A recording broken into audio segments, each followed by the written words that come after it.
on there. We basically, it was open for that day for maintenance. What we do is we run it first, second, and third shift most of the time on Tuesday, Thursday, and Saturday. First shift we shut down and we weld on those hammers. Eventually they're going to wear down a little bit. They're going to kind of round off and not get quite as sharp as they are. So we have a guy who goes down there and he sets up an automatic wire welding machine and we'll build that hammer back up, get it nice and square again so that it will crunch another. We can do, well, we're scheduled to do about 400,000 tons a month through this plant. And we're close most of the time. From there, it then goes to what's called the dry mill. This is secondary crushing and screening. This takes everything from 8 inches and runs it through again. We screen it out. It gets crushed again. We can basically take everything from the primary and make it all down to -1 inch. You're kind of limited when you do that. You're down to about 900 tons an hour. If you can make 2 inch and 1 inch, then you can go 1,200 tons an hour. If you can make 4 inch, 2 inch, and a 1 inch product, you can run this plant at 1,500 tons an hour. This thing is completely computer controlled. The operator is basically there to write down the numbers. The computer is watching all of this. There are pile high sensors on the stackers. There are amp sensors on every conveyor belt. There are bin sensors to tell the crushers how much is in the bins. There are amp sensors on the crushers. I can run this thing with a tablet from my truck. It is that modern. So once it goes from the dry mill, then it's got to go up the hill. If you've ever gone up to the end of Alexander, the cemetery and looked over the edge, you'll see this transfer point right here. This is what takes everything up the hill from the dry mill. So what we've basically done is there's no crushing all that going on up top. So we're kind of trying to get rid of the dust up there. Everything happens down in the pit. The noise and the dust, that majority of it is happening down there in the pit. And then once from there, it comes up the hill. The hill line can run at about 1,200 tons an hour. It then goes to the wet mill. This is kind of the wet mill looking back at it. It's pretty much the same as the dry mill. There's 2 screens. Stone shakes down, goes over them, but you have a 1 inch, a 1/2 inch, and a 1/4 inch screen in the wet mill. But you're also washing the stone. You have to wash the stone because the customer's going to buy this. He's going to take it, he's going to make concrete or asphalt or cement block out of it. He has to start with a nice clean block so he knows what to mix back in to make his final product. If you had too much dirt, that wouldn't work for him. You're also required by the state of Ohio or the state you send it to meet wash loss gradation, stuff like that. So yeah, that's why it's called the wet pipe. You have to actually wash the stone. This is kind of a side view. You can see it comes up the inclines, it goes through a screening deck, and then it kind of goes around. We also have the ability up there to, if we have too much 2 inch on the ground, we can actually send that back through the other loop and crush that down, and so we can make everything up there at -1 inch. And this is close. So this is looking at from St. Joe Cemetery. If you look out there and you see some of the dry mills in front of you, and you got the galleys, and you know the belt line going up the hill is on that side right there. And like I said, this is the original, back in the old days, Stanley Slag. Those stacking galleys right there you see, that is still what's left from Stanley Slag. Everything else has been changed. In 1990, when the Fox came in and bought the place, everything else is brand new. Those works well. So stocking galleys are there. Underneath there are tunnels, which will actually pull that stone back down and put it on the boat loading tunnels. So once it's all there, then we ship it out on boats. We do probably 90% of our stone goes out of here on freighters. Our market would be basically Lake Erie. We ship to Lorraine, Cleveland, Ashtabula, Fairport, Erie, Pennsylvania, Kingsville, Windsor, Detroit, Toledo. That's pretty much where we put stone into. So pretty much Lake Erie, where we ship stone to. And this is a nice picture of it. But now, so remember that other picture of the, when I said, remember this picture? All right, remember that one. All right, so, yes, go ahead. Are the boats, when you say that you ship to other places, are these your boats or are these boats? No, we contract out right now. I think we are currently with, I don't remember. There are different companies that own boats. And you contract with them, and that's who hauls your stone. So, yeah. So there's a charge for them to haul that stone to there. So, yeah, you have to contract with a boat company to haul that stone away. So, now here's another picture like that. So this is the Holloway, built back in 535 feet. Let's go back to that one. That one's almost 800. When Lafarge did that, they built that dock, they put that dock out there further, was so we could get those big ones. This one here is going to haul away between 10 and 13,000. That one takes, if this is a Great Lakes trailer, it will haul 34,000 tons out of here. So yeah, you want those bigger freighters to come in. But there's also a slight difference. If you look at that, and you see that big con tower on the front, the pilot house and all that stuff, you won't see very many more of those anymore. So this is just a review of the dock and what we do shipping. Well, these are called self-unloaders. If you look at it, so they got the big boom going up in the air. We put stone down into the freighter, and it goes down to the bottom. Underneath there is a load-out conveyor. They have gates underneath all those the holes they have. They can open those gates. It's a conveyor belt that runs there. It will go to that big boom up there. When they go to a customer's dock, they will swing that boom out over the customer's dock, and they can unload it that way. They're called self-unloaders.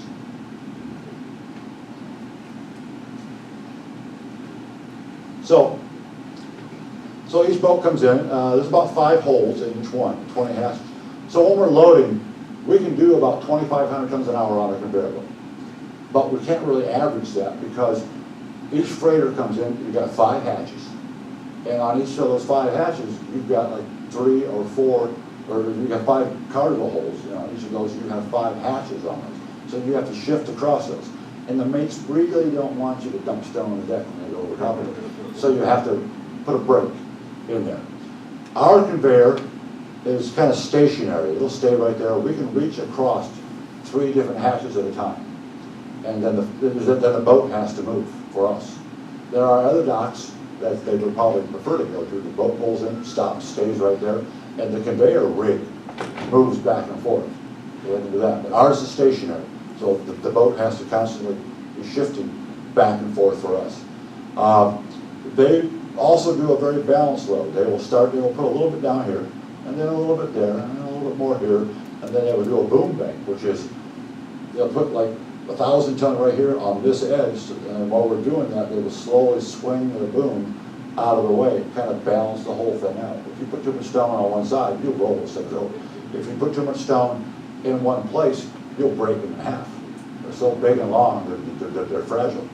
So they do a very balanced load. You'll see them keep shifting back and forth like that. That's why they're doing that, so you don't destroy the boat. It takes 10, 16 hours to load, anywhere between, like the lightest one we load probably is about 13,000 tons. The average is around 20,000 tons. The biggest one we load, the Great Lakes Freighter, will leave here with 34,000 tons. That boat can haul 64,000 tons, but not out of here, because we only have 23 feet of water down here. That's all they can get out of this port. So, if you notice the back end, so remember the picture before, you see the big pilot house in the front. What a lot of these have done is changed. That is a tugboat in the back end of that. That's not part of the boat. That's actually what they've done. Some of them they've built like this just recently.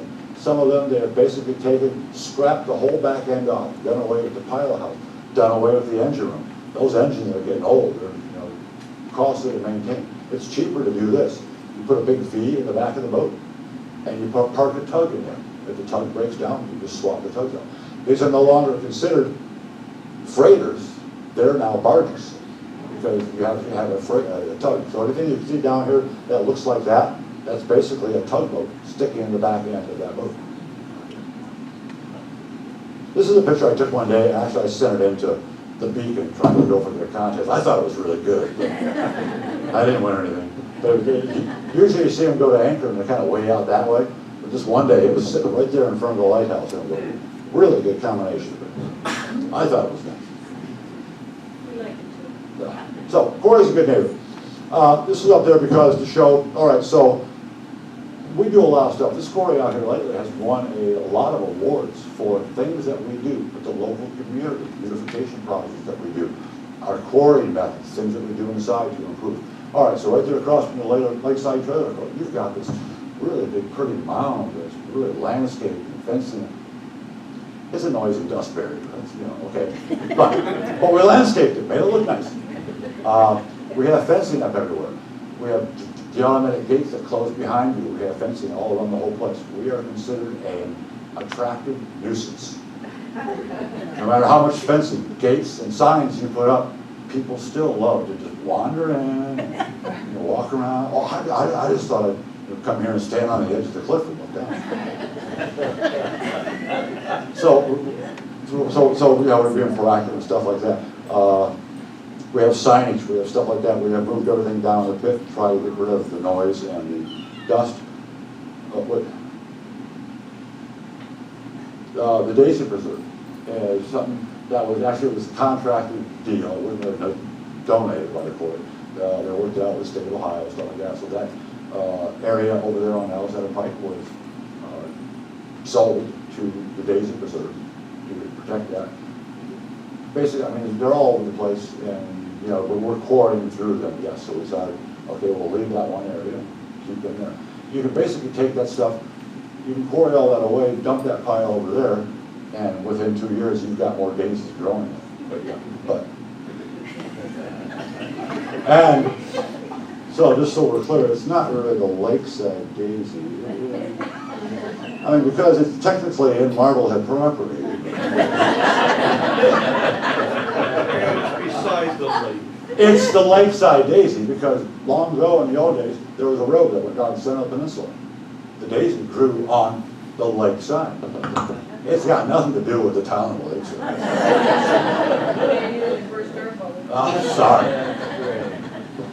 So, thousands of people employed over the last 25 years. I mean, this was back in the old days. This was basically an economic base for the village of Marblehead. It attracted diverse cultures, which is why you have like 10 different churches all down through here. It's also probably why you have 10 different bars all down through Marblehead. So if you look, that's Grandpa. Second from the Second from the right. He was only about like this tall. I'm not sure what this is. If you can't read the small print, this came out of a 1950 Peninsula News, and it states that these are the Marblehead Peninsula patriarchs who were Kelly's Island Line transport employees for more than 40 years. Each one of these men, more than 40 years, and they were the first to retire with the maximum benefits of $100 a month pension for that work they had done. Wait, I'm over 40. That makes me favorite. $100? Ah. So we also do a lot of stuff with the local, we work with the local schools, the Boy Scouts, Pheasant Forever programs. We have the back area, we're no longer at Quarry that way. We plant a lot of switchgrass stuff right there. We have done a lot of reclaim things.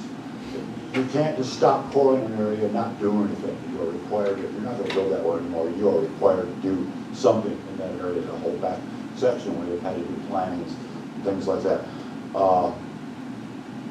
We're trying to be a good neighbor. We have Lafarge Field up here at the high school. We have basically built that. We work with a lot of local colleges and groups that come in. We have architectural groups who come in just to see how the plant is built. People who do quarry and stuff like that. We've got a lot of different groups we have come in and do tours through the quarry. We have worked with the Boy Scouts, the birdhouses thing there. We've planted over 200 birdhouses all the way through the entire quarry to attract all kinds of different birds in. We have a large eagle population. We have a large, buzzard population. We have a large deer population. We have a large coyote population. Yes, stuff like that. So we drive down Quarry Road. Basically, there's that one little section there that says wildlife habitat. And I've got one picture of that once where I came by and there's 2 deer standing in front of the sign, and I took that. But basically, we planted trees and made it, keep it mowed. But we have an eagle population. This winter, there was one day when it was really bad. Sometimes in the winter, eagles will congregate and they get together for some reason. There was one day this winter when it was really bad weather, and And over in the hill, the backside, kind of where the nesting area is that we have back there, but there was 50 in the trees, flying back and forth. I saw one, we had an ice storm a couple of years ago, and I came around the corner, and there was this eagle sitting there with a little eagle next to it, and it was just covered in ice. And it's just right there by the side of the road, and it's going, oh, I got no problems here, leave me alone.